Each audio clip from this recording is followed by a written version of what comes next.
OTR Halloween Holidays presents The Baba Ghoulie Show.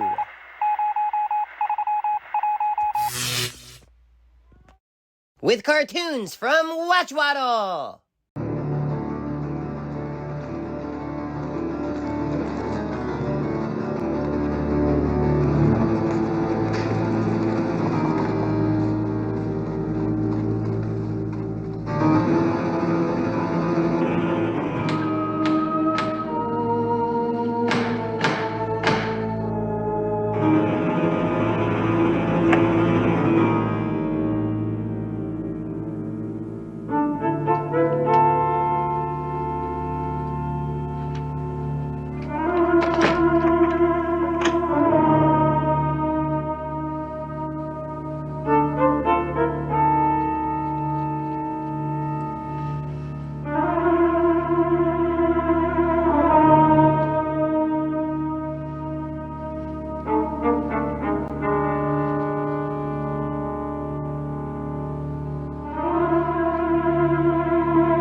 I see you've already sold some of my toys. That was naughty of you. I thought you were beautiful when I drew that. The impossible acme of perfection. I must have been mad. Or did madness come on me afterward? We may never know. We may never know. Through too much love of living, through hope and fear set free, we thank with brief thanksgiving whatever gods may be, that no life lives forever, that dead men rise up never, that even the weariest river winds somewhere to the sea. Oh, my famous Borgia ring, containing, so you testified, some rare poison. Nearly tasteless, impossible of detection.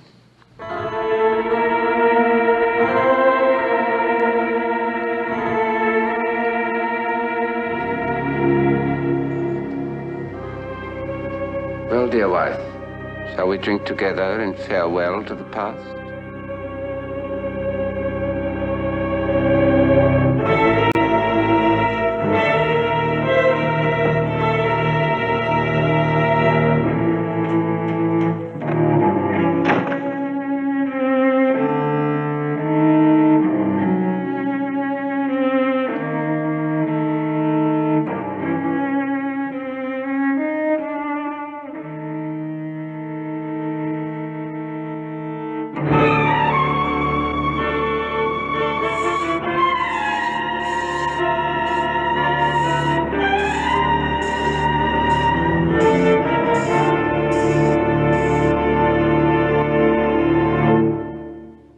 Thomas Edward Griffith, the man who made this lovely picture and then destroyed it, really lived.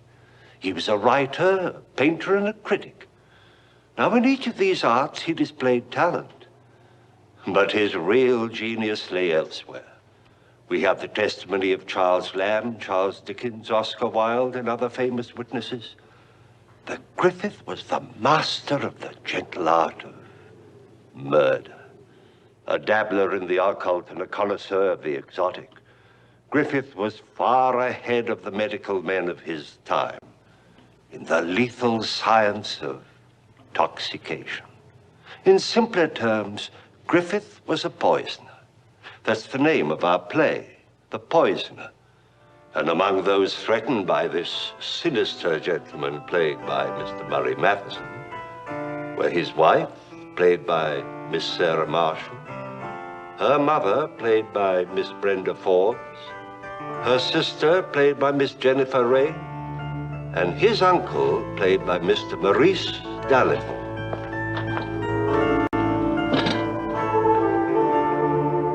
Oh, by the way, if in the course of our story someone brings you a cup of tea or a spot of brandy, I suggest you let them take the first sip.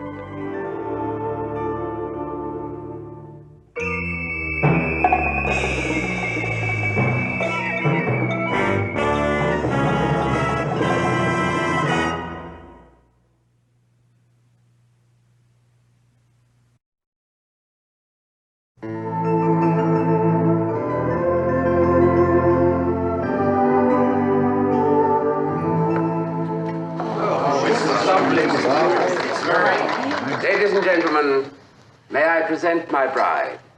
That is, as I see her with my heart.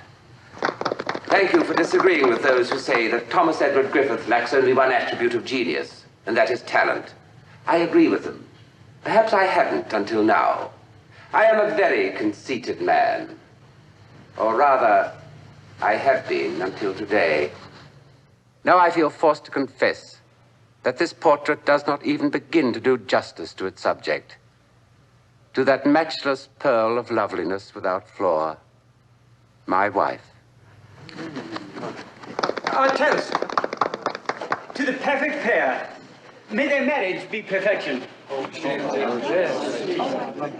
Well, dear wife, shall we drink together to the endless future? I can't get this chair through the door, it's so narrow. Well, looks as if everyone's here before us.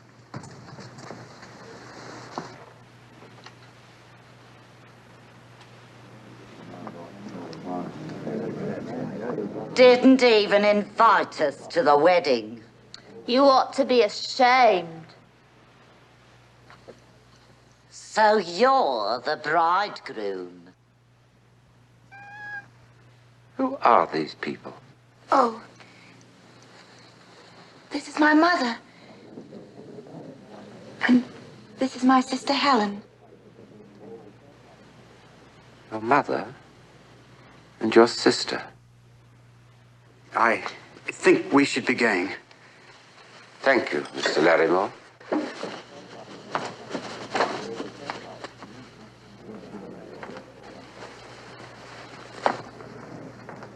I feel sick at my stomach.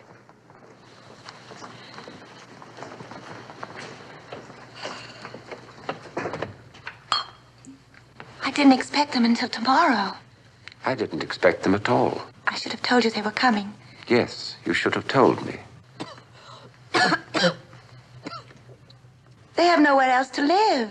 Mother sold her house, that was all she had, and that and a small income and debts. Helen's illness has taken a terrible burden on Mother.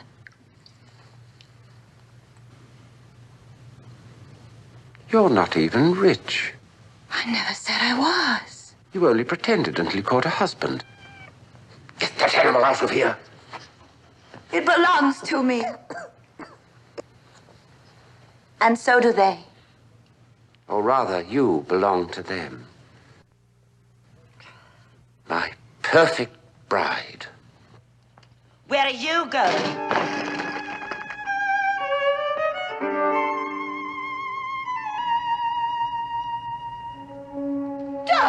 Don't you dare touch Mama.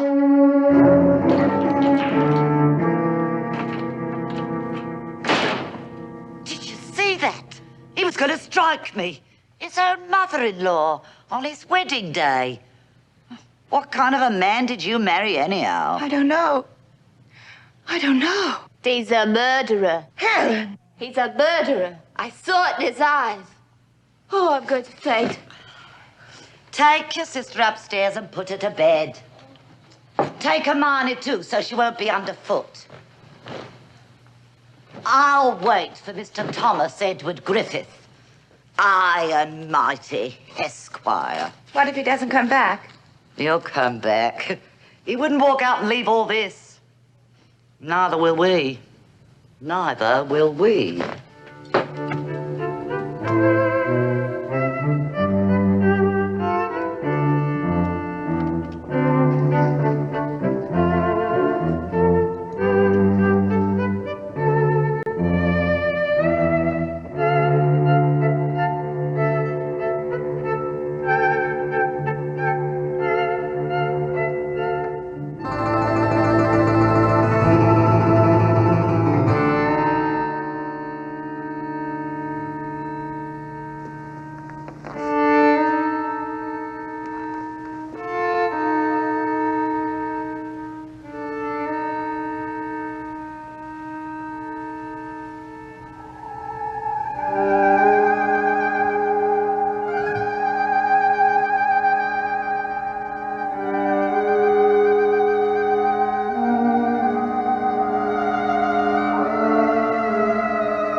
I'm sorry I startled you, Mother. Don't call me Mother. You and your smarmy, palmy talk. I suppose that's how you landed Francis.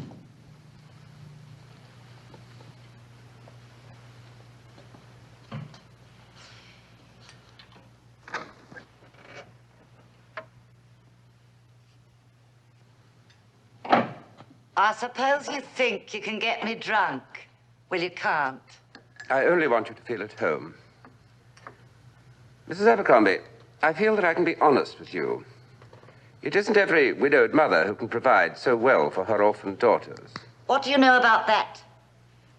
I understand you've sold your home. And I intend to keep the money. You won't get your hands on it. Not while I'm alive. I don't expect to. But I think I must tell you that, in spite of appearances and from what you may have heard, I am not wealthy. Not at all. My only income comes from a trust fund left by my father in charge of my uncle, Mr. George Griffith. So you lied to her? I never lie. No lie can possibly be perfect. And as you will learn, I idolize perfection. Talk, talk, talk. Words, words, words. Words are my stock in trade. Here is a book I published. The Academy of Good Taste for Young Gentlemen, or the Infant Connoisseur's Go-Kart. Amusing, full of witty epigrams which are quoted throughout London. But it earned me nothing. The time will come, however, when I can begin to profit from the reputation I am building. You could make life happier for your daughter, Mrs. Abercrombie. For your daughters, by helping me to reach that goal. I wouldn't help you get anywhere. This was my house, and I was master in it until I married. Well, I'm in it now, and I intend to stay as long as I please and live like I please, or I'll tear your precious reputation down to nothing. Mrs. Abercrombie, Don't try any of your tricks with me. I'm sorry, Mrs. Abercrombie. I had hoped against hope. Well, you can just quit hoping. I have. Are you sure you want that? You just try to take it away from me. I won't.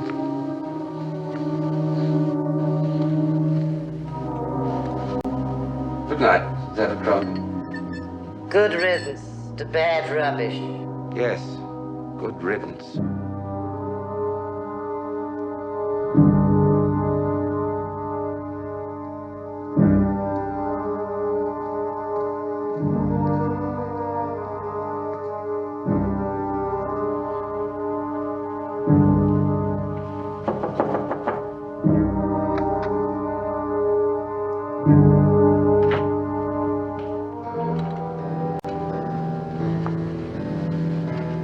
I should have told you about Mother and Helen.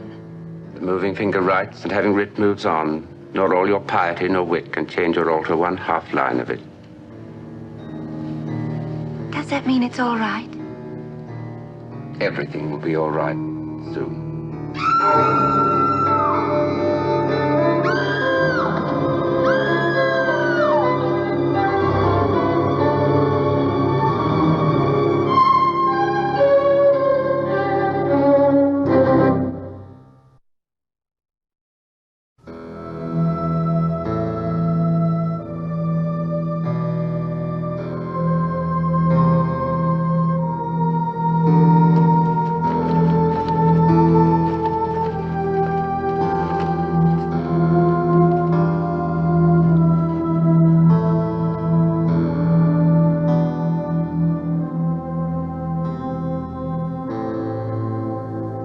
She's dead.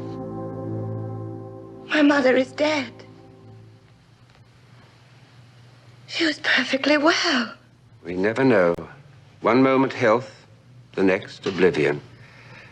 As Leonardo said, the moment we are born, we begin to die.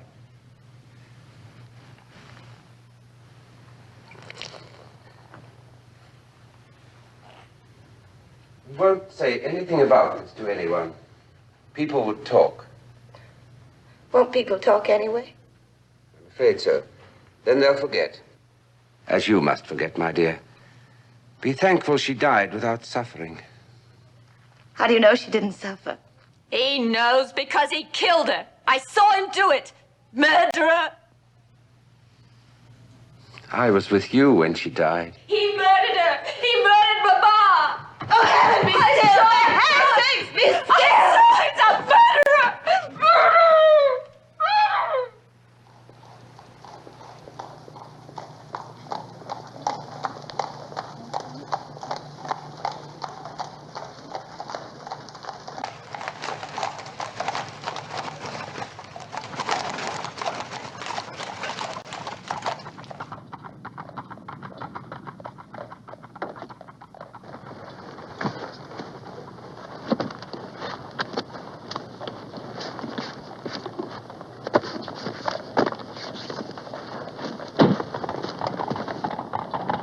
This is my husband, Mr. Griffith.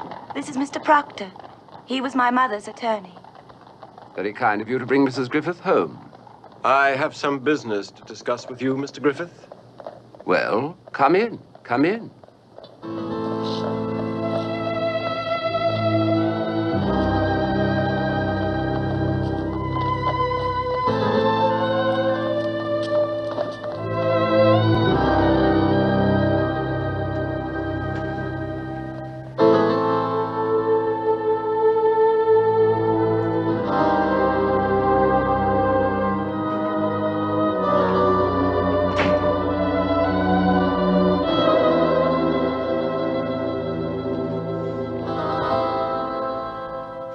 Quite a good likeness. A poor thing, but mine own. You say you have some business with me, Mr. Proctor? As Mrs. Abercrombie's executor and Miss Abercrombie's legal representative, yes. Does Miss Abercrombie need a legal representative? Her mother thought so. Tell him. I'm afraid this is going to be very disappointing to you, Mr. Griffith. Why, Mr. Proctor? I know a good deal about your financial affairs. Do you? As it happens, our law firm has had business dealings with your uncle, Mr. George Griffith. And my uncle talked to his black sheep nephew, as he always does. Not favorably, I'm sure. I take it you've already quoted my uncle in extenso to my wife and Miss Abercrombie? I considered that to be my duty. You're a very dutiful young man. I try to be. The late Mrs. Abercrombie was a wise and forethinking mother. De mortuis nihil nisi bonum. What? Oh, I thought all good lawyers knew Latin. Of the dead, speak nothing but the best. I would scarcely expect even you to speak slightingly, especially under the circumstances. In any case, Mrs. Abercrombie placed her estate in trust, with the proviso that it should go entire, free of any claims by creditors, to whichever of her daughters remained unmarried at the time of her death. She did this in the belief that her married daughter would be amply provided for by her husband. And you doubt my ability to support my wife in the manner to which I had just begun to accustom her.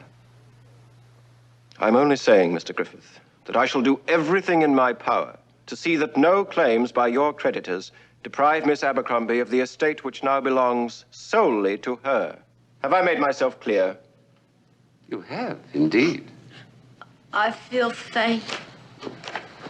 I'll take you upstairs.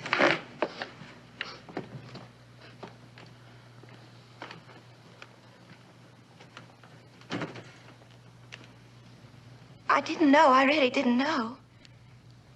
My perfect wife.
I've been watching for you. Why? Your uncle is here. Why? I thought perhaps if we could talk to him. We? I am your wife. My perfect wife.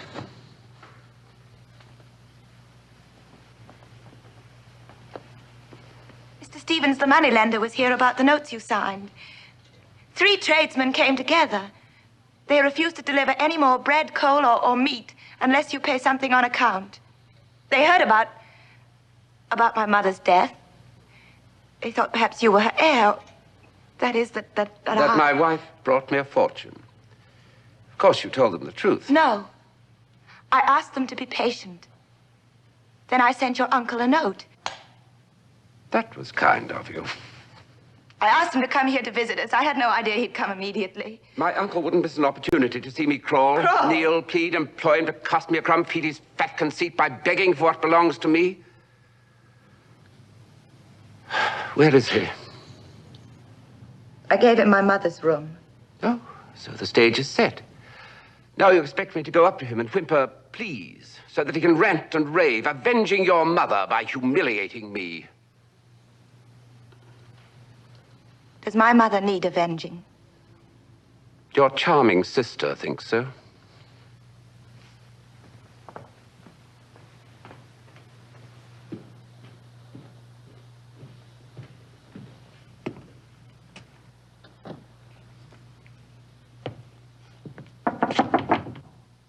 Come in.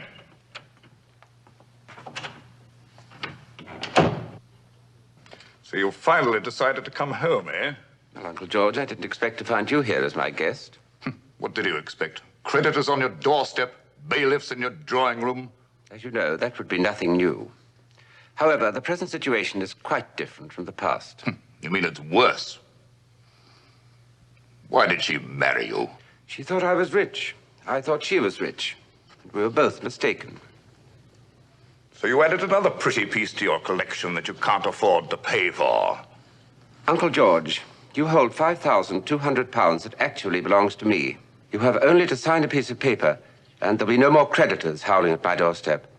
I shall be able to work, think, and write, as I cannot do now. When you forged my signature, that was a sample of your writing ability, I assume? I'm on to you, and I won't stand for any more of it. How much is that thing worth? More than you could possibly understand. Then get someone to buy it. Sell off the fancy-dancy this and that you've filled your house with. There must be some fools who can afford their foolishness, but you can't. Nothing in this house is for sale. Since when did beggars get to be choosers? Since when did you get to be God, with the right to judge, condemn, to doom? This is the last time I shall ask you to help me. I've told you what to do. If you don't want to do it, it's your bad luck and not mine. Are you sure, Uncle George? Are you sure? You'd better not threaten me. Otherwise, you'll never get a penny. Never is a very long time.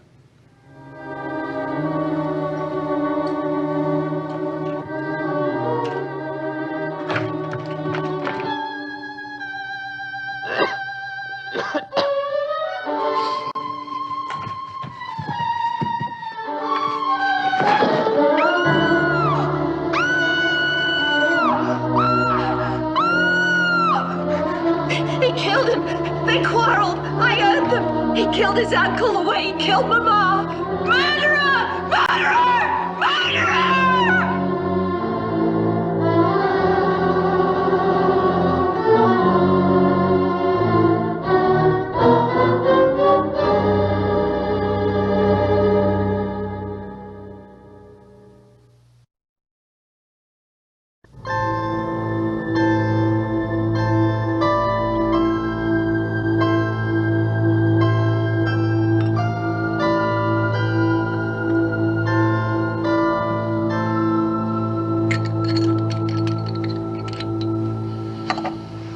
He's to drink that, all of it, when he wakes. He'll be right as rain in a day or so. Probably outlive all of us. Constitutionally, he's sound as English oak. And, as I imagine you've noticed, as hard to bend or break.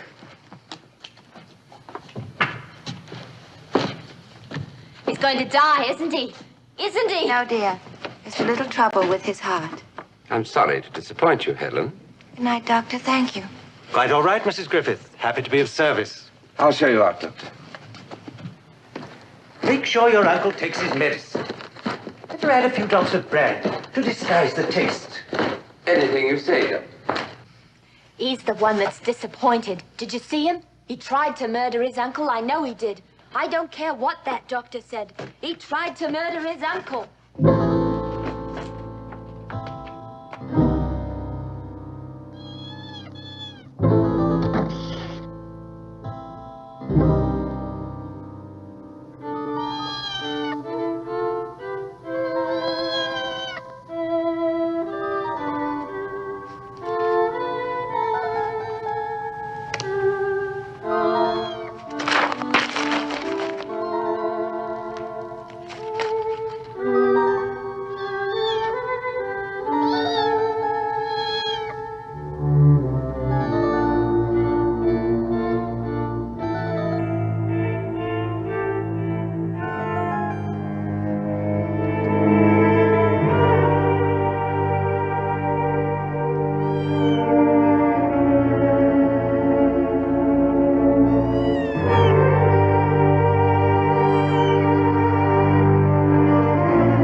Uncle George. Uncle George, wake up. It's all right, Uncle George. The doctor's been here. He mixed this for you. It's mostly brandy.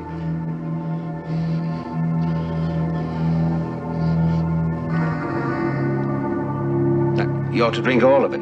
Doctor's orders.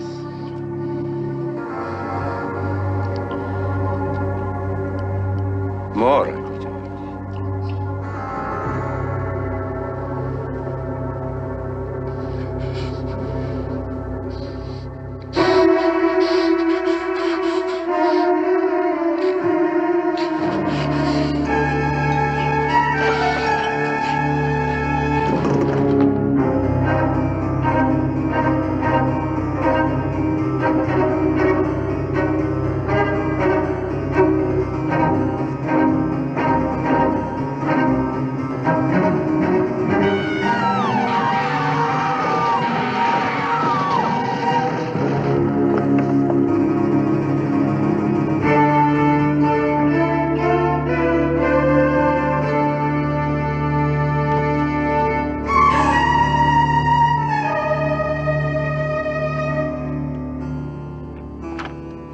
Dozed off. I thought I heard a noise.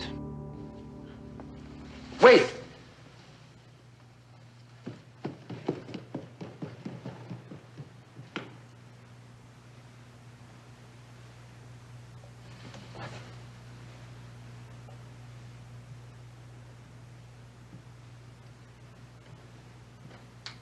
Helen should have been more careful, shouldn't she? She called you a murderer. It would be very wrong of me to hold her accountable for things said under the stress of shock and sorrow. The money comes to me now. You know that, of course. This is hardly the time to talk about such matters with your poor sister lying there.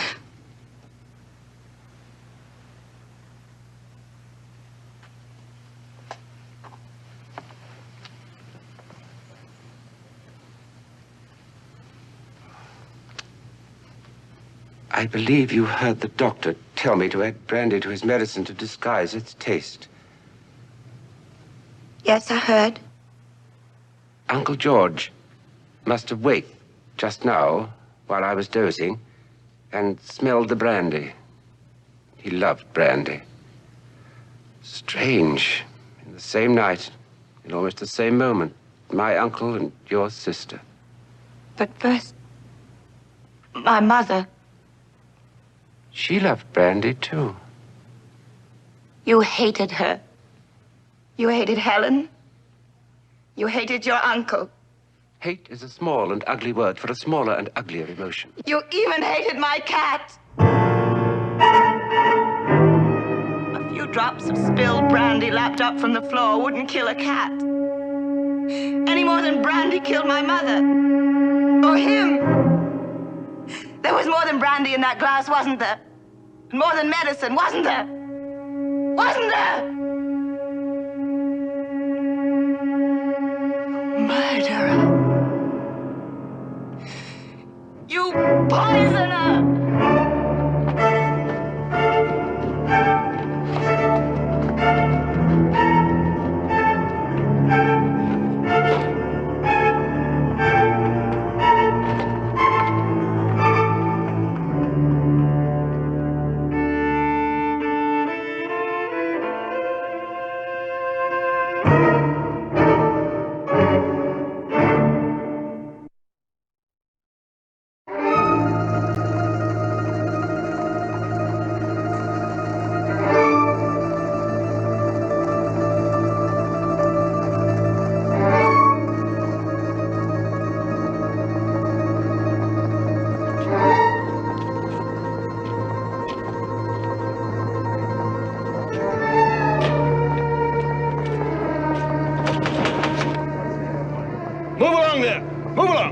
Wherever he's run to, they'll find him. You're safe from him, I promise you.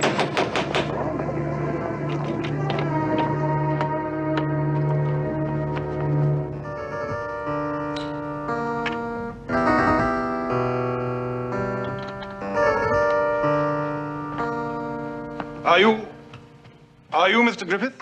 I am Thomas Edward Griffith. I am here to arrest you, Mr. Griffith. And I must warn you, sir, that anything you may say may be used in evidence against you. The charge, I presume, is murder? Mr. Justin, I point out to you that he is the first to mention murder. Thus proving, to Mr. Proctor's satisfaction, that a guilty conscience doth betray me.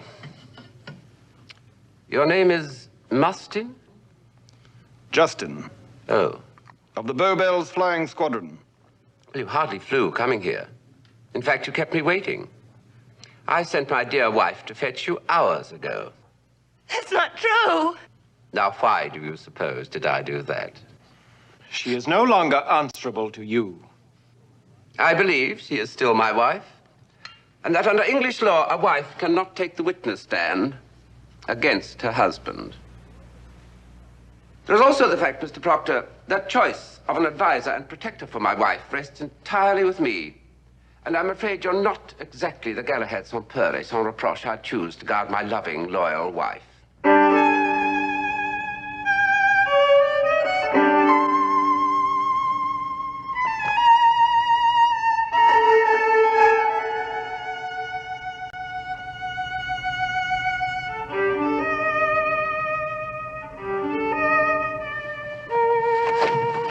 Her neck is broken. Mr. Proctor was her protector.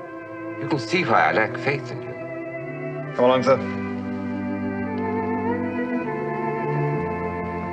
My business with Mr. Justin's employers will soon be settled, and then nothing will stand between us, my dear. Nothing. Carry those carefully, please. Good day, Mr. Proctor. Au revoir, my dear.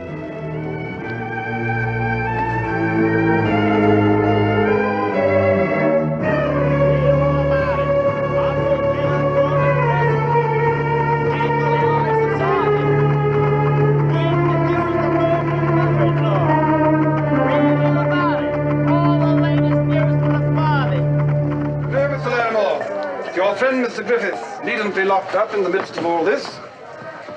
If he'd confess and throw himself on Her Majesty's mercy, he could be moved to better quarters.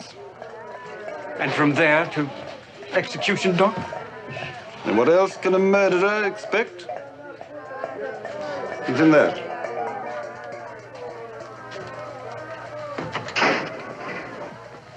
Well, Mr. Larimore? I came as soon as I heard. You needn't have hurried. I thought I would find you in deep distress. No interesting experience distresses an artist or a writer. And since I am both, or neither, depending on the point of view, my enemies or mine. As a matter of fact, I am much respected here. Not because I am called a poisoner, but because the other prisoners think my crimes earned me £10,000. That makes me their hero, since their own sins were so much less profitable. I came hoping you might let me help. In hanging me or saving me? I don't know what can save you. They say you've even threatened to kill your wife. No painting is finished, Mr. Larimore, until the last brushstroke is applied. I don't understand. No, of course you don't. Good night, Mr. Larimore. Oh, Mr. Larimore, be so kind as to give my wife a message. Say to her that I'm sure it will be only a few days before I can come to her, and we can resume settlement of matters which remained unresolved when she and Mr. Proctor brought Mr. Justin to arrest me.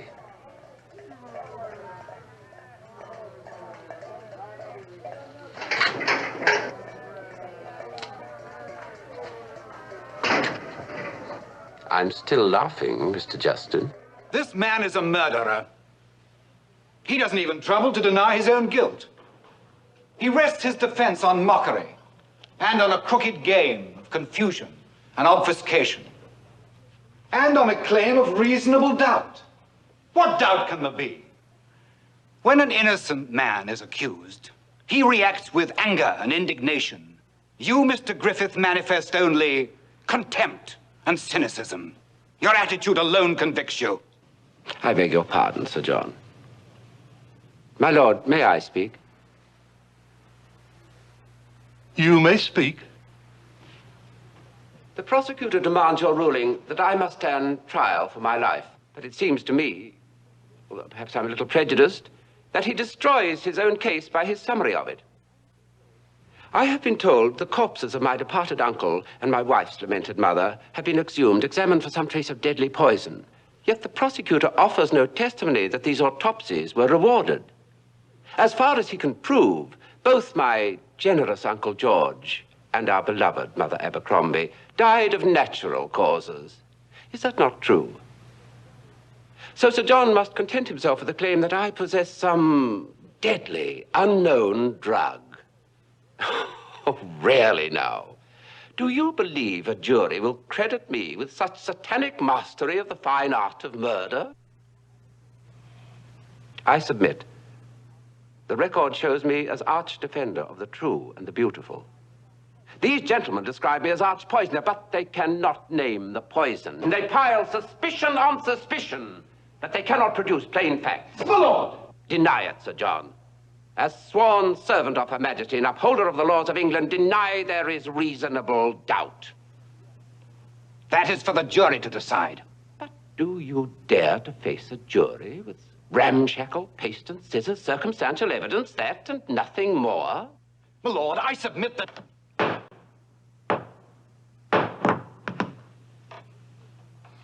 The prisoner is remanded in custody pending further disposition of the issue here before us.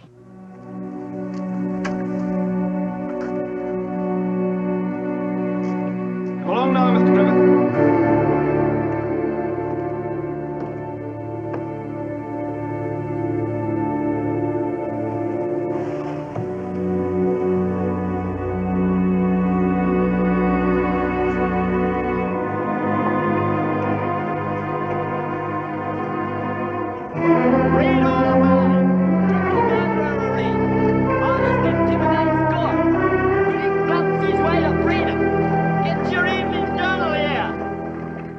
Mr. Griffith, that you've won a great victory over English law. Being free and clear by Lord Danforth's decision is hardly a defeat. It isn't over, Mr. Griffith. It can't be over. I beg to differ. There's a statute concerning double jeopardy. Having been arraigned and charged, and Her Majesty's Chief Justice having ruled there was not even sufficient evidence to place me on trial, I cannot be charged again for the same alleged crimes. All London is up in arms against you, Mr. Griffith, and I shan't consider my duty as done until you are penned and punished. The baffled bloodhound baying at the unreachable moon. What's that? A draft on my uncle's bankers, payable when I come into my inheritance. I would like you to divide it among my fellow prisoners, so that they shall have pocket money for their long voyage to the prison camp in Australia. Goodbye, Mr. Justin.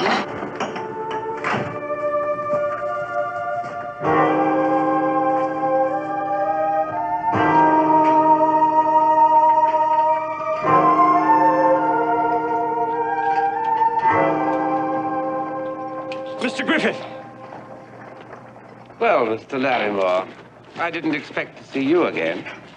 I owe you a debt and I'm trying to pay it. Please, Mr. Griffith, don't stand talking. The news of your release is being shouted in the streets. A mob is forming, armed with clubs and stones. Here's money, all I have. I've paid the coachman. Hurry, Mr. Griffith. So a lamb becomes a lion, and for the sake of a serpent. You've paid the coachman.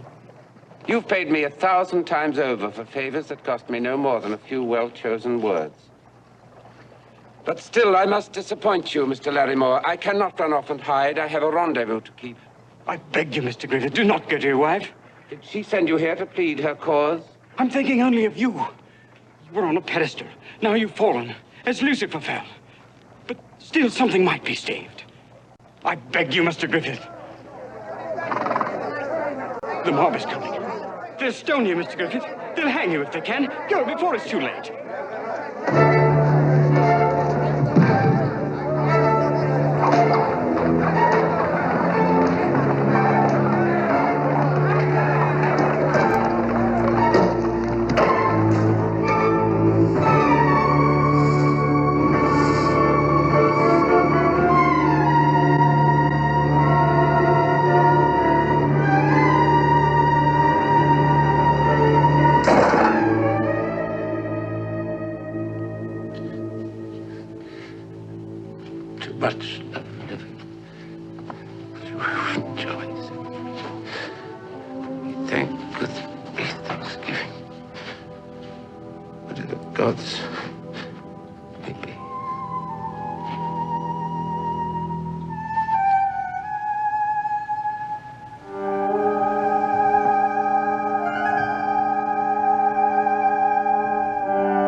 Very rude to refuse to drink a farewell toast with me, my dear. They will cry, you killed her. I will say, she chose a quick death by her own hand in preference to life with the husband she ruined when she called him Griffith the poisoner. And another case of reasonable doubt. You have no other choice, my dear. This or unbearable agony infinitely prolonged.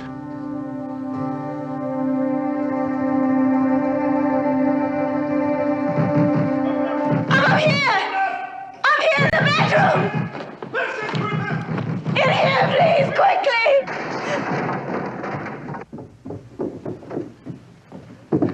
I'm here to arrest you, Mr. Griffith. There can be no charge against me now. Oh, you're quite wrong, Mr. Griffith. In October 1828, you completed a certain financial transaction. Monies were held for you in trust to the order of Mr. George Griffith. That's past history and buried with my uncle. No, Mr. Griffith. I have here a bank draft, which bears your uncle's signature, and which you presented for payment. Your uncle did not sign this, Mr. Griffith. It has been compared with his true signature and yours on the draft you gave me in Newgate. You forged this draft, Mr. Griffith. I robbed no one. The money was mine. If that is, I anticipated time a little. You confess to forgery in the presence of these witnesses? Well, no matter if I do, I'm not under oath or on trial. But you will be, Mr. Griffith. You will be.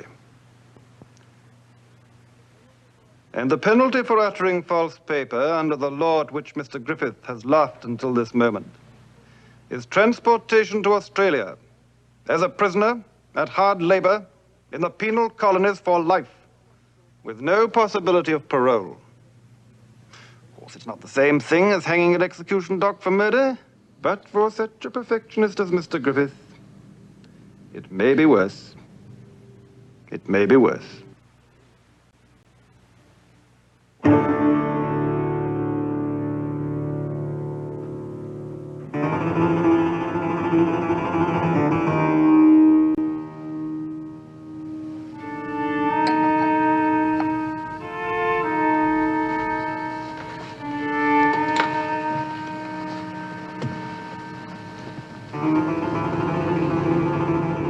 No life lives forever.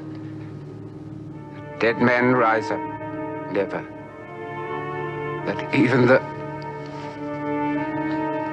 weariest river winds through the...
It's intermission time at the Baba Ghoulie Show.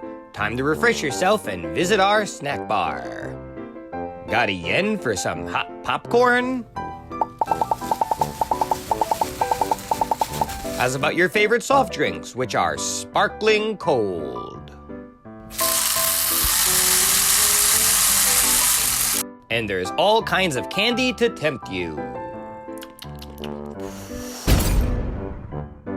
It's radio time, folks. Enjoy the rest of the program. Ladies and gentlemen, Twisted Peanuts. I got a rock. Rock!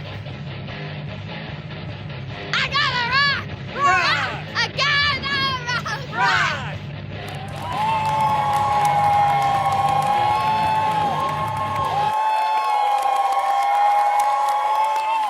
Greetings, Ghoulie Gang. This week, we begin our Thanksgiving Horrors Countdown. And this little gobbler here is our Thanksgiving guest reporter. We've got frightful feasts, spooky specials, and ghastly gatherings coming your way. And of course, Thanksgiving football. Even our turkey's ready for kickoff. Ghoulie Gang, stay tuned for our haunted holiday shows. Have a great Thanksgiving. Impressive. Tis a dark and mournful night. There's a mist shrouding the stones tonight. It's a cold, damp mist. Touches the cheek gently, like the fingers of a man long dead.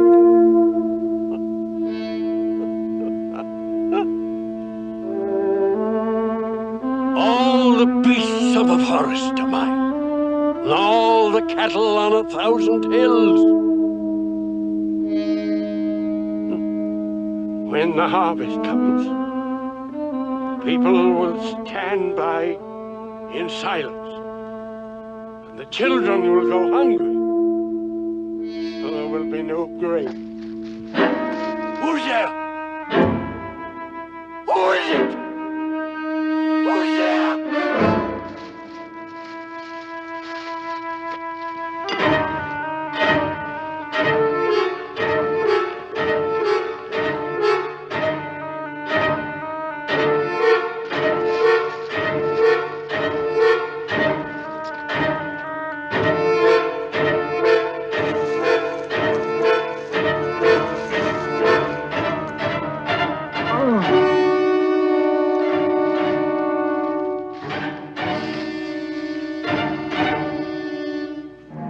Keep away from me! It's not me! Keep away, I say! I'm not the one! We wrestle not against flesh and blood, but against principalities and powers and the rulers of darkness.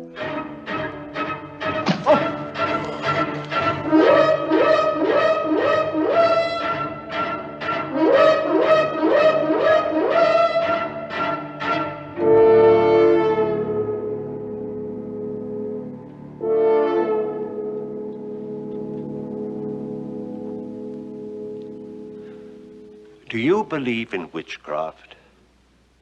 Witches have plagued the human race since history first began.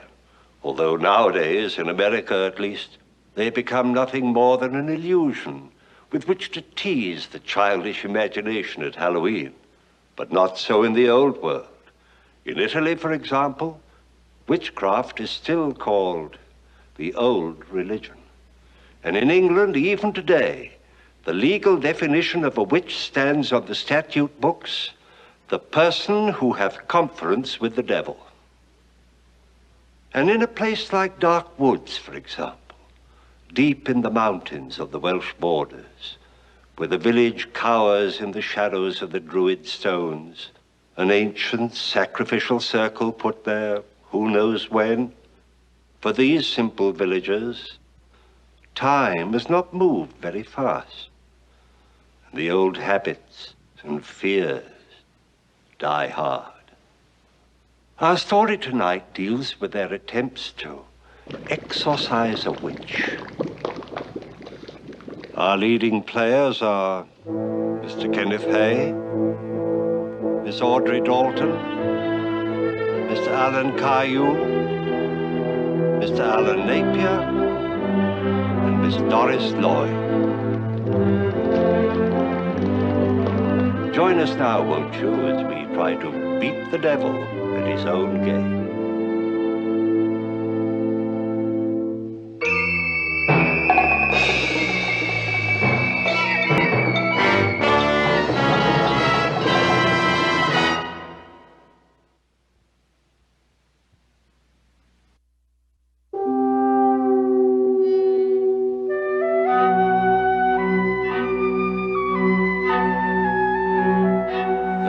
Stones. They say the spirits of the slaves who brought them here still watch over them.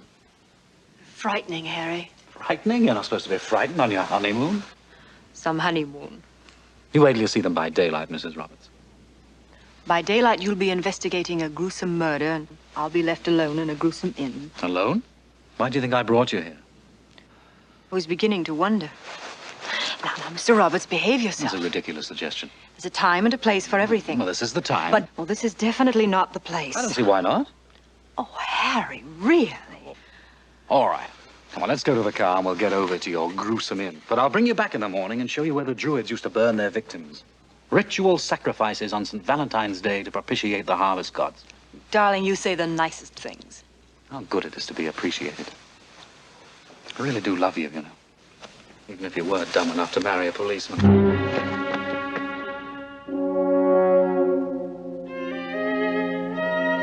What are you doing here? Who are you? Well, I might ask the same thing of you. I'm a police officer. There's only one policeman in Dark Woods. That's me myself. Oh, then you must be Constable Evans. How do you know my name? You're a stranger in these parts. You come from the city. I'm Detective Inspector Roberts of Scotland Yard, and I think you can put that thing away. You have your identification, of course. Yes. Is it all right to put my hand in my pocket? I mean, you're not going to throw that thing at me or anything. There it is. Ah. You had me worried there for a minute. I mean, police constables don't usually arm themselves with hay forks. In view of the recent troubles you've had in these parts. It's the only weapon we know how to use, Mr. Roberts. Man must defend himself as best he can. There's evil spirits about. Evil spirits and evil people. Yes, well, I don't think it was a spirit that killed the old hedge cutter. Oh, this is Constable Evans, my wife.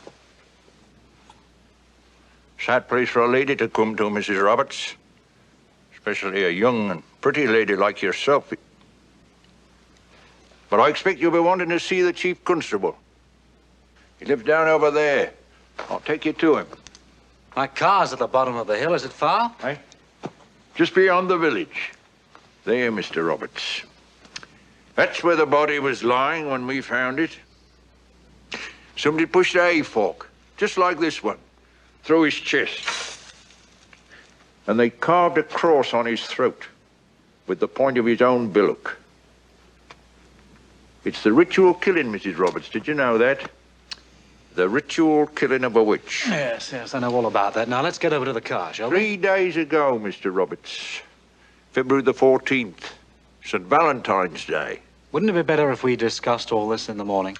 And that morning, 3 young heifers died for no reason.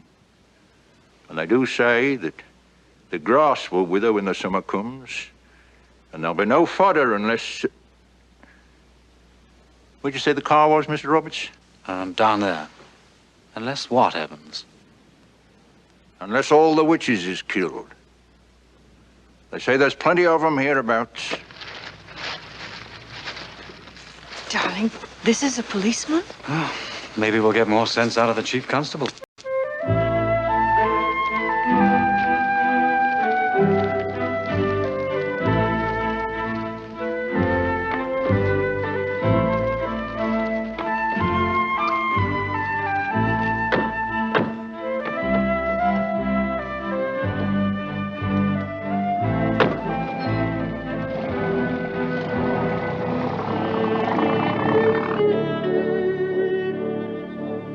Lovely country you have up here, Mr. Evans. It's better than the city. Beautiful trees. They grow well up here. They have nothing else to do.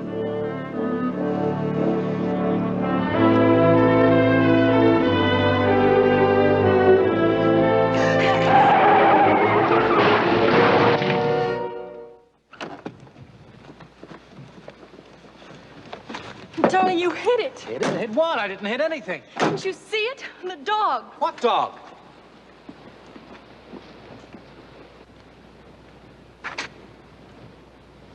Oh, well, there's no great harm done. Is everyone all right? I could have sworn there was a dog there. A black dog. Oh, it was standing there right in the middle of the road. I was certain we'd hit it. Did you see anything, Evans? No, I myself saw nothing. I would see nothing. It went there. Well, then you see. Now, how do we get this car back on the road again? Sir Wilfrid's house is close by through the trees there. In the morning, I'll tell George at the garage to pull your car out with this truck. This way.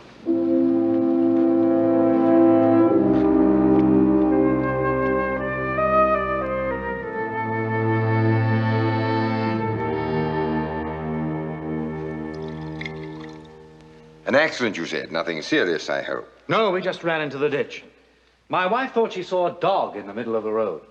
I'm sure I did. A black dog. A black dog? There are no black dogs in the village, Mrs. Roberts. Oh, surely that's a very broad statement, isn't it? For a very good reason. The villagers up here think that a black dog is an omen of death. Ever since... Oh, you must have been mistaken. Ever since what, Sir Wilfrid? Well, 40 years ago, one of the villagers saw, or thought he saw, a black dog that changed in front of his eyes into a headless woman. Ever since then, he'd been what they call up here bewitched. He lived alone. He talked with the trees and the birds, a lonely old man. Very old. He still plied his trade, but none of the others would speak to him. He was a hedge cutter. A hedge cutter, you mean? Thomas Watson, the man who was murdered. A ritual murder, Mr. Roberts. A stake through the heart and a cross carved on the throat. In other words, someone in the village thought him a warlock, a witch. The whole village thought him that. Every one of them. Including Evans? Oh. You thought him strange, eh? Well, wait till you meet some of the others. No, the time of the murder. Evans was here in his house with me. Don't let his strangeness mislead you. He's just one of the villagers. Your very good health, Mrs. Roberts. How could you be so sure of the time of the crime? If the night was cold, the doctor could easily be misled. No, I don't think so. He's a very good man. But apart from that, Watson was well known for his regular habits. You could almost time your watch by him. He was uncannily punctual to and from his work, had been for 50 years. I see. But surely all this can wait till the morning. On your first night here, you'll stay with me, of course. You're very kind, Sir Wilfrid, but I feel I ought to stay at the inn. I think I shall be as close as possible to the villagers. I'm sure you understand. Oh. Oh, yes, I suppose that makes sense, but... Well, I hope I'll see a lot of you. It's not often we have the pleasure of such delightful company. Excuse me, sir, but have you seen the laundry hamper? Good heavens above, and what would I be doing with a laundry hamper? Well, that is indeed a funny thing. I was taking the sheets off the bed, and I carried them over to the closet where it's always been kept. And there it was. Gone. Oh, stuff and nonsense. It must be there somewhere. Go and look for it. Yes, sir. A laundry hamper? You mean a wicker basket? Yes, one of those big woven hampers they made here many years ago. The ones they've made here for 1,000 years or more. Like the ones the Druids used to burn their victims in. How did you know the Druids used wicker hampers for their sacrifices? Harry, you've got to find it before it's too late. Well, now, wait a minute. I came here to investigate a murder, not to hunt for laundry. They're going to burn her. They're going to exorcise a witch. I know it. I can feel the flames. I can feel them, Harry. I mean, this is the 20th century. The Druids have been dead and gone for 1,000 years. Yes, of course. I just seem to see it so clearly. I'm afraid you've married a very impressionable young woman. I wouldn't have you any other way. Now, I think we'd better get along to the inn. Sir Wilfrid? Yes, of course. I'll drive you over in my car. It's not very far. Thank you. And I'm sure you won't mind a suggestion, Mr. Roberts. Oh, no, of course not. It might be advisable in the village not to mention the black dog. All right, but I don't really see why not. They're strange people here. They live in a world all their own. It's not much like the world that you and I know. Nobody saw that dog, except Mrs. Roberts. Oh, really? Last night, Mr. Roberts, I was visiting one of my tenants, a woman with an 8-year-old child. She was putting the child to bed, and I heard her say her prayers, a prayer right out of the 10th century. From ghouls, ghosts, and long-legged beasts, and other things that come in the night. Good Lord, deliver us. The hidden forces here, Mr. Roberts, are powerful forces because the people believe in them. Very interesting. I think Mrs. Roberts understands what I'm driving at. Nobody else saw that dog, except your wife. And she's young, beautiful, and bewitching. Come now.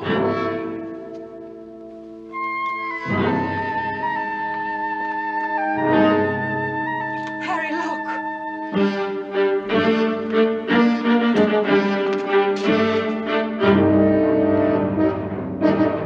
The druid stones. Come on.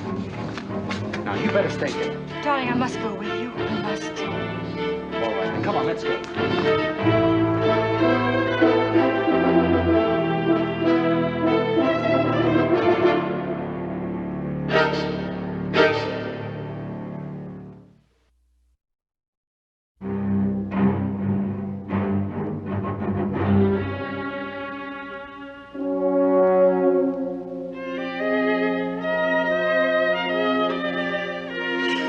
There's nothing more to be seen up there. Get on with your drinking.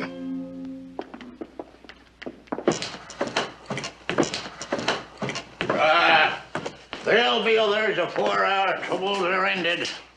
3 heifers died this morning. Did you know that? And there'll be more yet. They say they died of the foot and mouth. Do you believe that, Mr. Jonas? No more than you do. They had this trouble 70 years ago when I was just a slip of a boy. They burned 4 of them. Witches and warlocks they were. And my old father, rest his soul, he hanged for it. The police fellas came from Quaintley town, and they took my father away and they hanged him. And the last words he said, afore the trap swung open, "The grass will not grow on my grave, for what I done was just and right." And then, as I watched, me, a boy of 9 years, he dropped. I heard his neck break. But they be still here among us, and the cattle will die, and the grass will wither until they be found and done away with. If you talk like that in front of that inspector fella, you be in trouble. Yeah, a city man. A man who knows nothing. Maybe. That wife of his. I seed her driving that car. Passed close by me, they did. As close as I am to you. She's dark and pretty. She has a light in her eyes. You seen it too? The fire that burns deep down inside her. You seen it too, eh? I seed it. Thought she was a gypsy. That's all she is. There's no harm done. Oh? And what's that supposed to mean, Mr. Evans? She's dark and pretty like you say. But that's smouldering down inside her. You never know when the flame will burn through. And then where are you? I ask you. Where will you be then? What you've been saying is just what we've been thinking, Mr. Evans.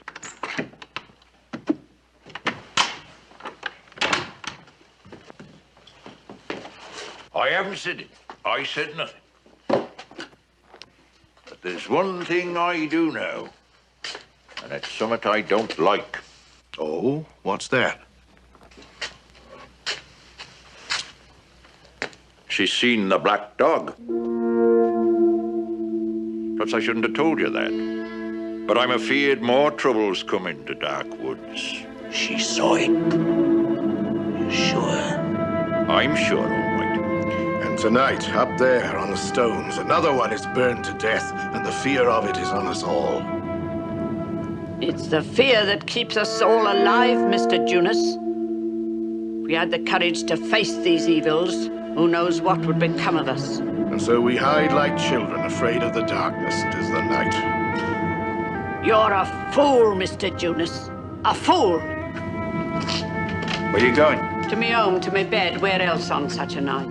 The moon has gone from Darkwood. Be careful how you walk. In the darkness, Mr. Jonas, there's fear and there's comfort. The fear is for the fools.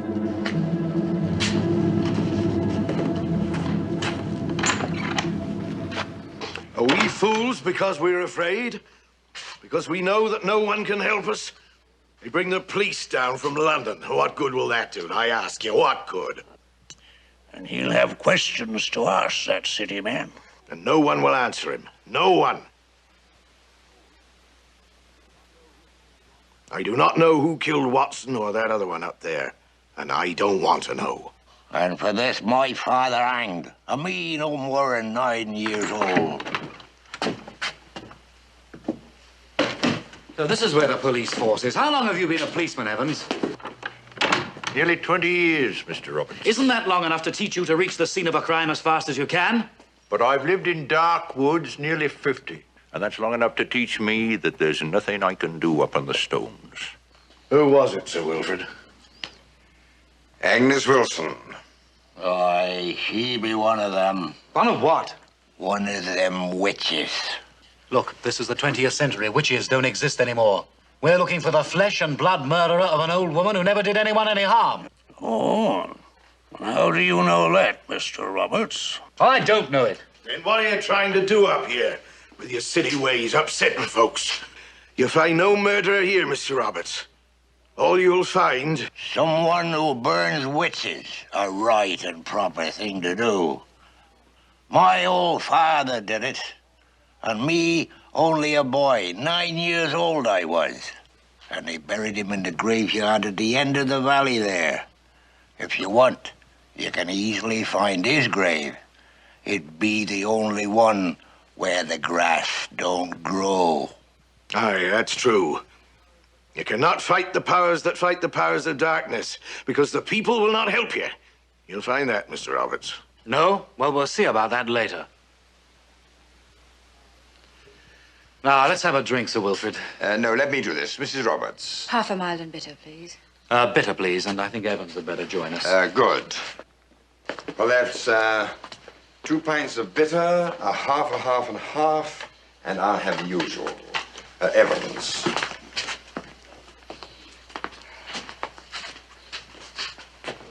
Now, let's get one thing clear. Although I have no direct authority over you, Evans, I expect a great deal more cooperation out of you than I've been getting. I came here to investigate a murder. There's another one within a few hours of my arrival, and where are you? Drinking beer in a local pub. Now, let's get down to the facts. You should have been there, Evans. Not a very good impression to make on our guest, even though there was nothing you could have done. Well, what I mean is, it would have been too late to have saved her life. Quite. Now, the basket she was burned in was the one that was stolen from your house, Sir Wilfrid, right? Yes. So there's a lead there. The basket was dragged to the stones from the bottom of the hill. So when daylight comes, we'll see if we can find any more tracks, though I doubt it. Now, in the morning, Evans, I shall want to see all the property that was found on Watson when he was killed and take a look at his house. And also take a look at Agnes Wilson's cottage, too. Now, Watson was apparently, well, a little bit queer in the head, wasn't he? Well, what about Agnes Wilson? Was she normal? Depends what you mean by normal, Mr. Roberts. It's a plain enough question, isn't it? Well, some of us people around here think that city folk be a bit mad. Will that be all? Thank you. He's got a point there, you know. I suppose by your standards, most of us up here seem not quite normal.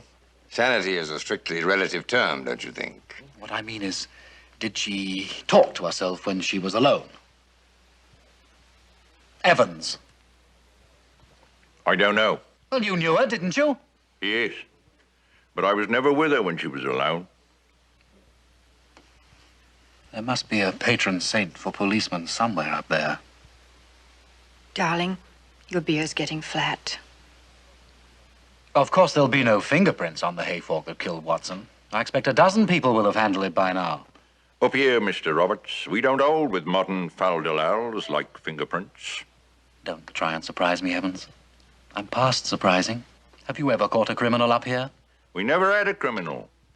Criminals lives in cities.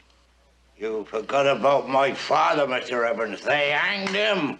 Ah, that was before my time. Another thing. Where are the village records kept, Sir Wilfrid? Why, the county seat, of course. That's the market town, quaintly. What's on your mind?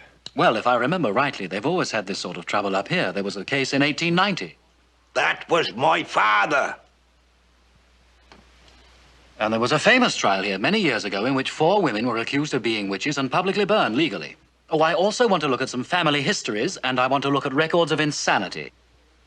That may be the only way we'll get anywhere. The whole village is steeped in the dementia of witchcraft, Mr. Roberts. You'll get nowhere. Witches mean superstition. But murder in this case means madness. Perhaps. Perhaps I should tell you. My own father, Mr. Roberts. He died in a mental institution. I see. Well, I'm glad you told me. Time, gentlemen, please. But I hardly think that the chief constable would make a proper suspect in a murder case. No, I think not. Well, what about one for the road, Mrs. Roberts? No, thank you, Sir Wilfrid. I'm beginning to feel rather sleepy. Oh, yes, darling, of course. If there's anything I can do to make your stay more comfortable. You're most kind. Shall we see you in the morning? Yes, of course. I'll be there. At the station. It's just a room in my cottage, Mr. Roberts. Good night. Good night, Mrs. Roberts.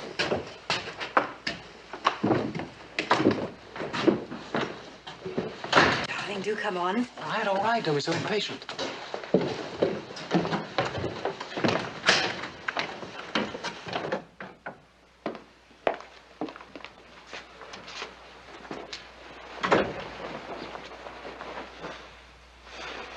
Darling, Yes? would you like to go to work for me? How thrilling. Darling, I'd love to. And take the car and drive over to Quaintley tomorrow and have a good look at those archives. I'll tell you what to look for, right? I'd much rather go with you, dear. Yes, I know you would, but you'll have a good morning there and you'll be back with me in the afternoon.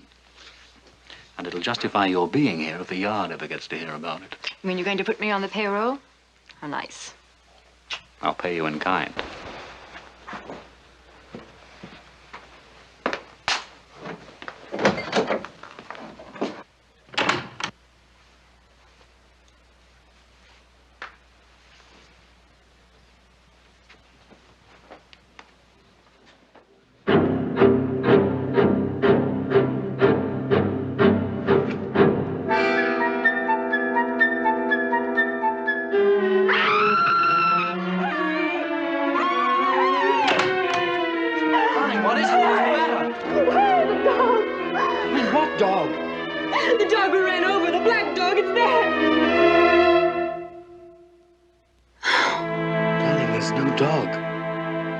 Nothing. This business must have upset you. Get a good night's rest and you'll feel much calmer in the morning. Harry. Harry, I'm so frightened. No one ever sees it but me.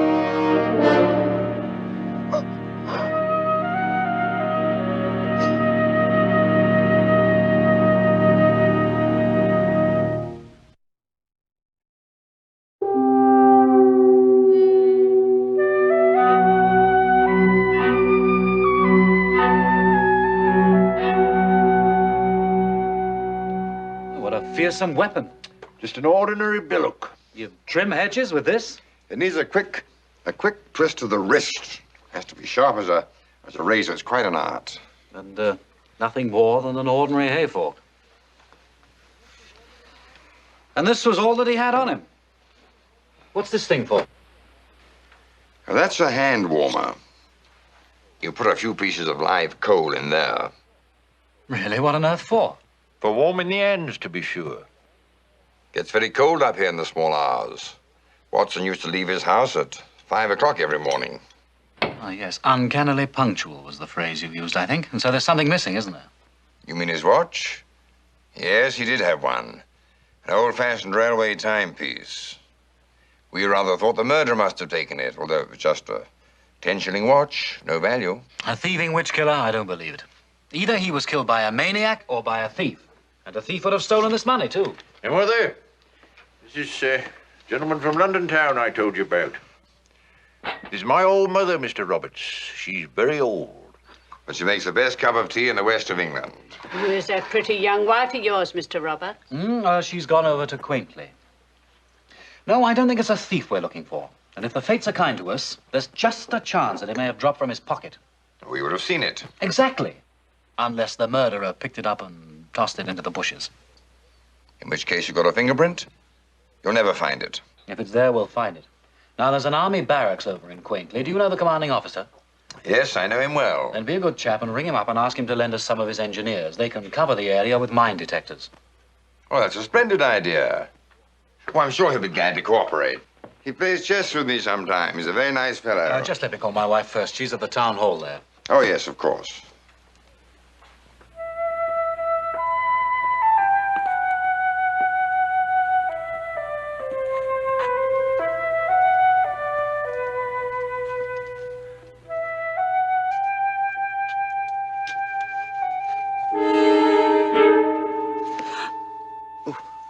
I do beg your pardon. There's a telephone call from Dark Woods for a young lady named Mrs. Roberts. I wonder now, would that be you? Yes, I'm Mrs. Roberts. Oh, of course, yes. How do you do? My assistant told me there was a young lady here from Dark Woods. He said that you'd come all the way from London. Something to do with the police? Yes, my husband's a detective inspector. Really now, how absolutely fascinating. Yes, you can take the call right here, madam.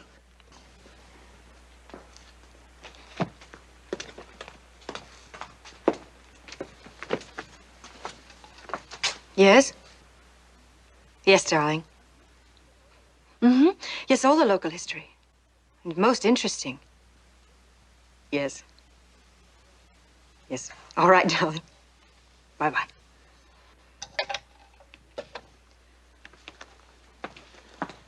Dark Woods, a fascinating place.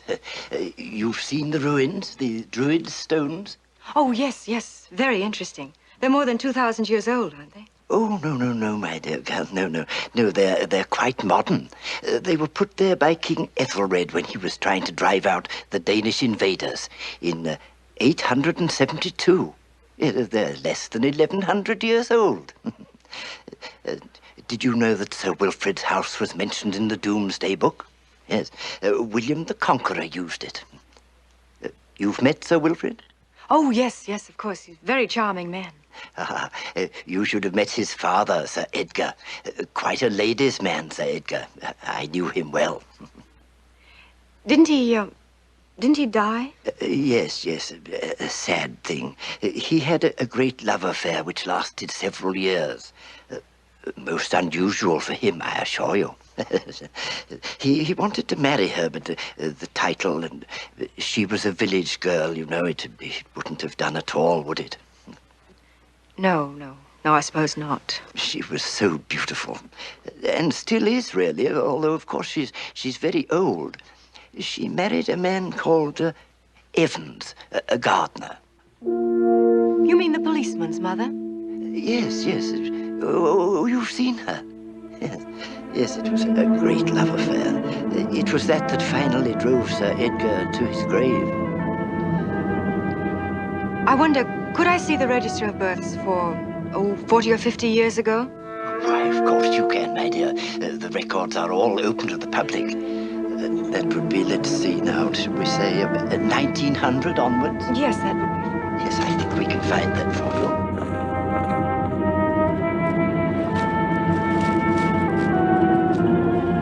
Yeah. Just what we're looking for, anyway. Why don't you pay attention when your officer's talking?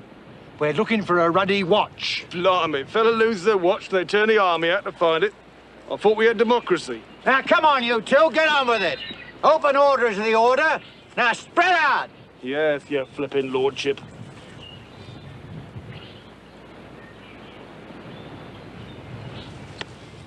Sarge! I won first prize. Now, don't touch it, soldier. Leave it alone.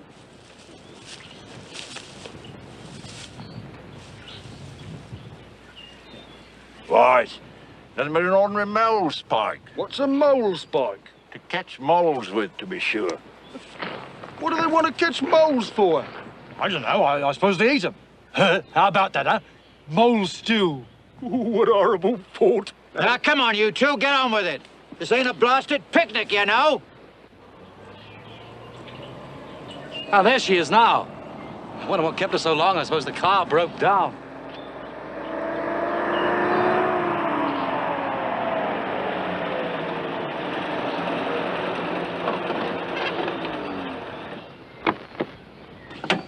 you have a good trip, darling? Lots of local gossip. That old man was right last night. His father was hanged for murder. Ritual murders. And old Mr. Junis at the tavern, his grandfather was involved in an earlier trial. Same old thing, killed by a stake through the heart. And Constable Evans' father was not his father, if you know what I mean. Oh? No, he was born before the ancient Mrs. Evans was married. And she used to be... Well, it's nice to see you back again. How do you find Quaintly? Interesting old place, isn't it? Very interesting. How's it coming along here? Well, so far, nothing but bits of old iron. Mr. Roberts! We found it, sir. About time. It'll be dark soon.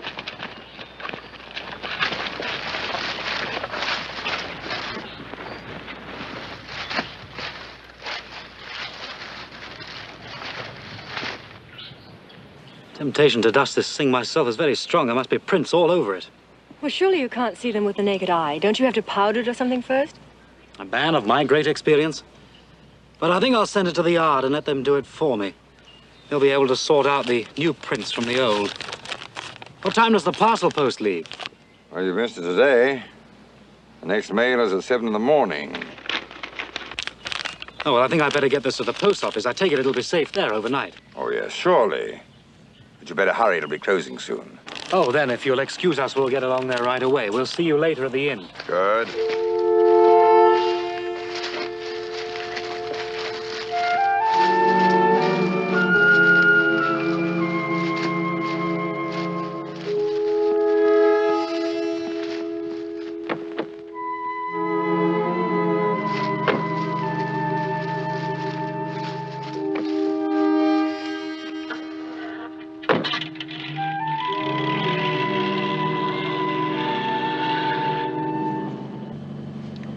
Well, what was all that about? When you're talking, darling, you nearly gave the whole game away. Of course you can't see fingerprints without dusting, but these yokels don't know that. Oh, dear. I am sorry. I should have known you were up to no good. Let me make it up to you. Oh, no. There's a time and place for everything, remember? So whoever tries to break into the post office tonight... is the murderer. Simple, isn't it? You couldn't have chosen a better word, darling. Simple? You don't really think anyone's going to fall for that, do you? Well, I don't see why not. I thought I was being rather clever. So you were, darling. So you were. But that means you're going to have to stand guard over the beastly thing all night. I'll be able to slip away when it's good and dark. There's a nice, easy way out from the window in our room. You won't mind being on your own for one night, will you? Darling, this is getting to be a positively improbable honeymoon. Yes, I know it is. But with any luck, we'll break this case tonight, and then I promise you we'll have a proper honeymoon. Harry, you won't take any chances, will you? Don't worry, darling, don't worry.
Who's there?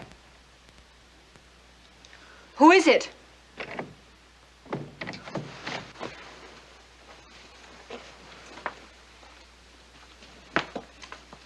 Who is it? It's me, Mrs. Evans. It's rather late, Mrs. Evans. want to speak to your husband, Mrs. Roberts. He's fast asleep, Mrs. Evans. Couldn't you come back tomorrow? Let me in, child, quickly.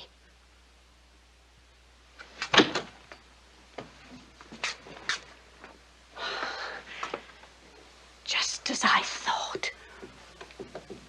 He's down there at the post office, isn't he? No, he went out to look for something. He'll be back any minute. Sir Wilfrid saw him there. He told my son. He told his brother. Oh, so you know about that, do you? Not many do, but you. I see it in your eyes. You know things, don't you? Oh, the dark fire in your blood. The knowledge that only comes to witches. Oh, so young, so dark, so beautiful. Just as I was once.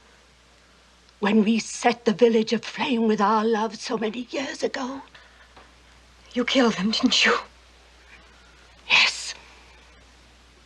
You know that too, don't you? Only a witch could know. A witch with a fire burning dark inside her. A fire that must be burned away by fire. No, no, no.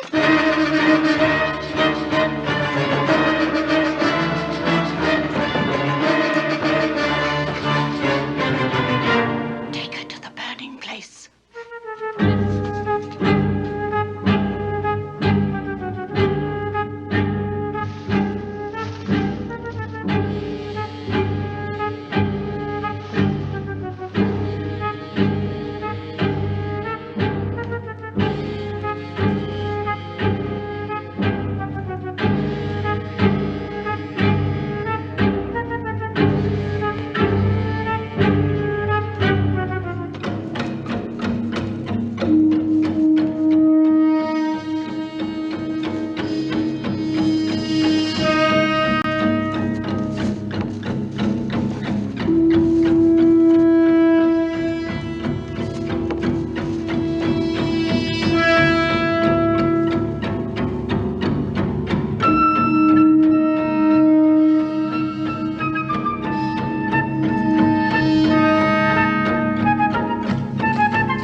her go.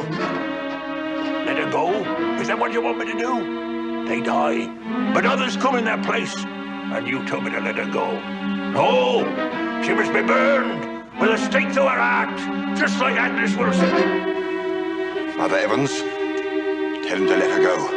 I beg of you. Stand back, Wilfrid. Keep away from me. For the last time, Evans, let her go. I don't want my own brother's blood on my hands. No, no, never, never, never, I won't.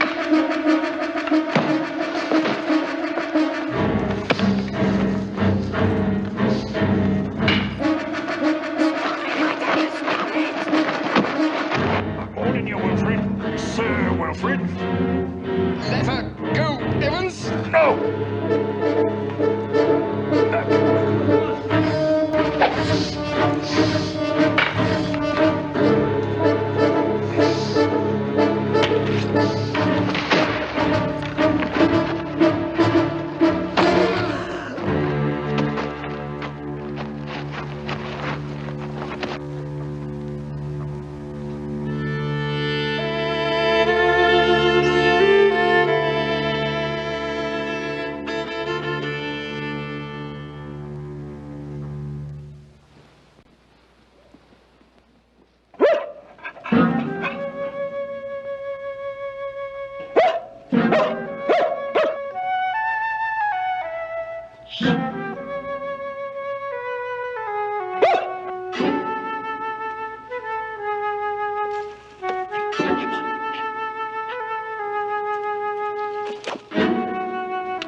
It's all over now. It's all over.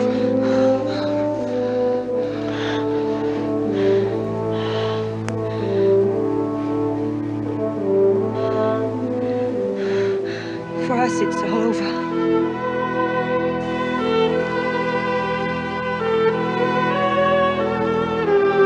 All right, Evans, let's get down to the police station.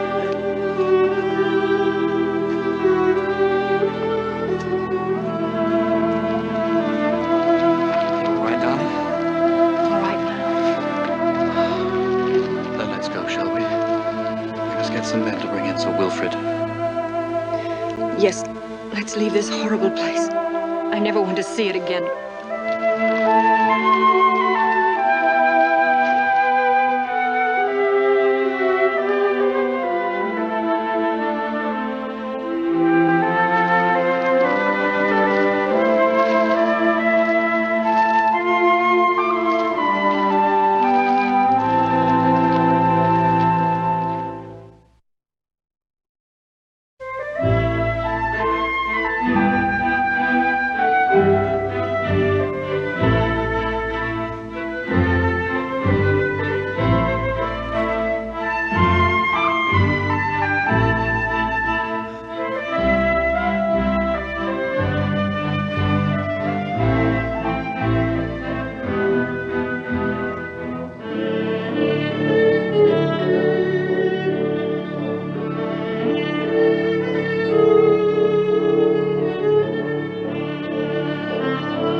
Hello again, my ghoulies. Hope you liked tonight's show and our spooky stories. Thanks for spending the night with us. Be sure to hit the like button. As we say, nighty-night, sleep tight, my ghoulies.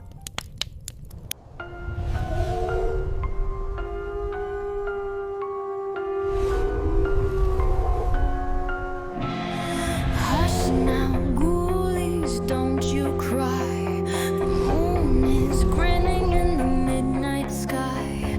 Shadows tiptoe across the floor. Monsters knock but lock the door. Nighty night, sleep tight. It's time to go to sleep. Nighty night, sleep tight. It's time to go to sleep. Ghoulies, close your eyes. Nightmares whisper lullabies. Creeping, crawling, don't you peek. Drift away and go to sleep. Nighty night, sleep tight. Rest under the pale moonlight. Nighty night, sleep tight. Rest under the pale moonlight. Under the bed, what do you see? Glowing eyes stare back at me. But don't be scared, they mean no harm.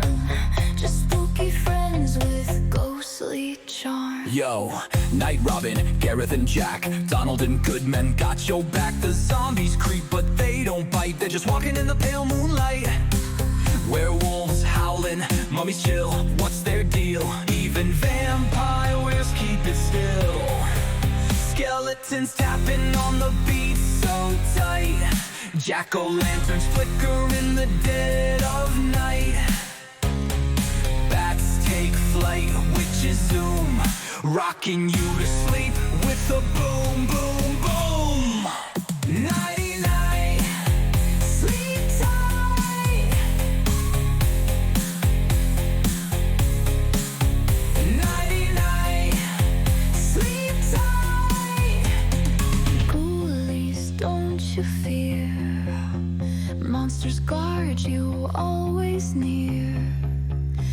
wrapped in cobwebs, soft and tight.